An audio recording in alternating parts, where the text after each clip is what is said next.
Should we do another one, or should we go on to the next definition? Another one. Okay, so let's do another example here.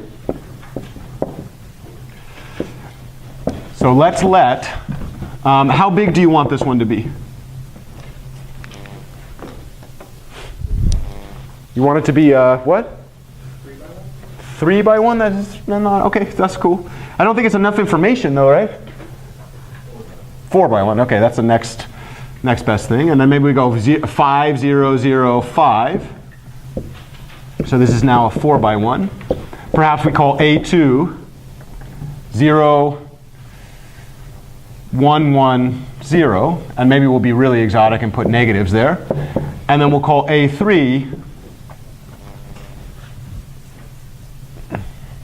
1, 0, 1, 0. And then we'll set B. This one's not as easy, I think.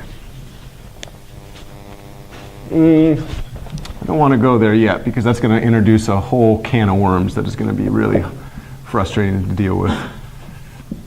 Yeah, I think that's much better. Here, let's set B equal to 3, 7, 7, 3. And let's put some negatives on there.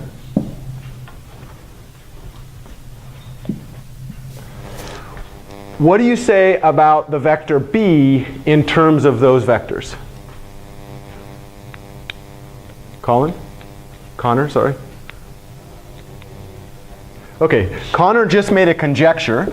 So his conjecture was B is linearly dependent on what?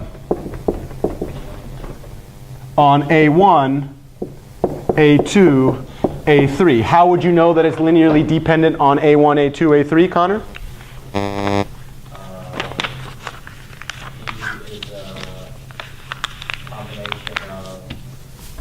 What does it mean for a vector to be linearly dependent on another set of vectors? What does that mean specifically? Linear combination. What does that mean, Connor?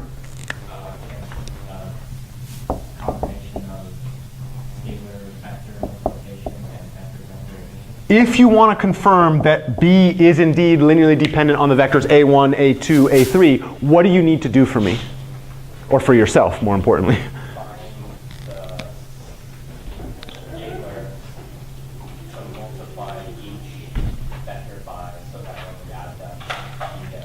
Okay, can you do that for me? Can you find at least one set of scalars? And when I say you, I mean ustedes, not you individually by yourself, right?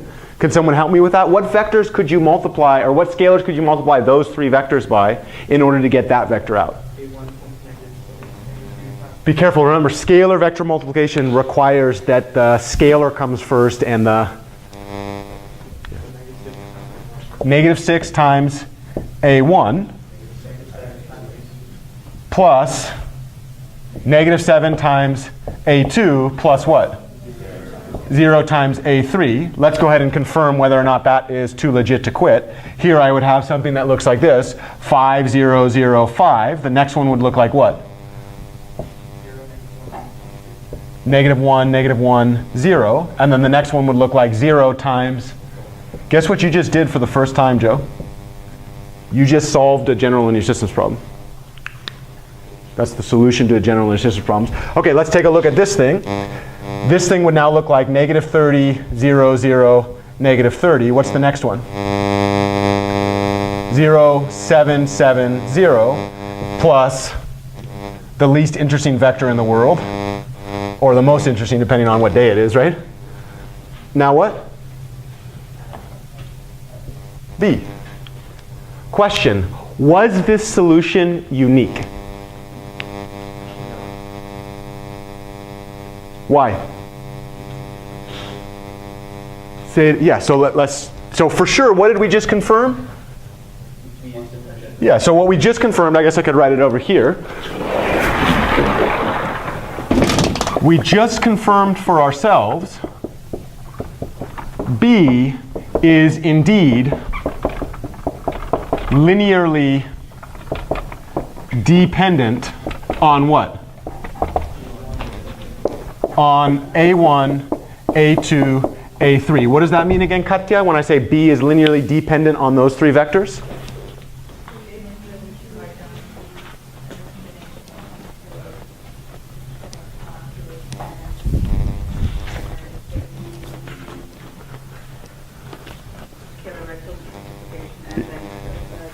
Yep, the moment I say that B is linearly dependent on a given set of vectors, it means I can produce a set of scalars that generate the output vectors in terms of the quote-unquote given information, right?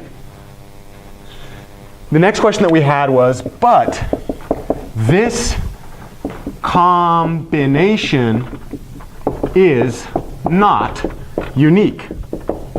Since, okay, Eric, you were the one that made that conjecture, right? Can you help me confirm that conjecture? What would it mean for that combination to be unique? How many possible x1s, x2s, and x3s could I have? Just one. There's no other way to do it. It's just a unique solution, right? Okay, what would it mean for it to be non-unique?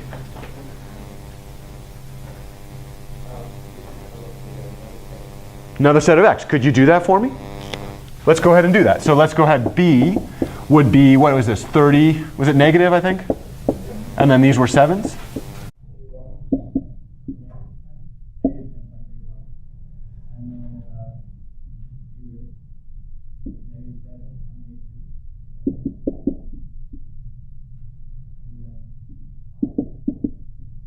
Be careful though, if you do -7 times A2 and you're doing this one, you're going to get hit in the middle, right?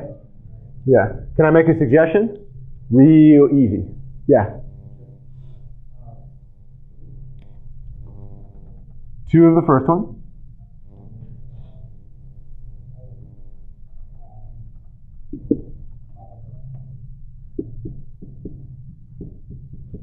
So you said 5 of this one.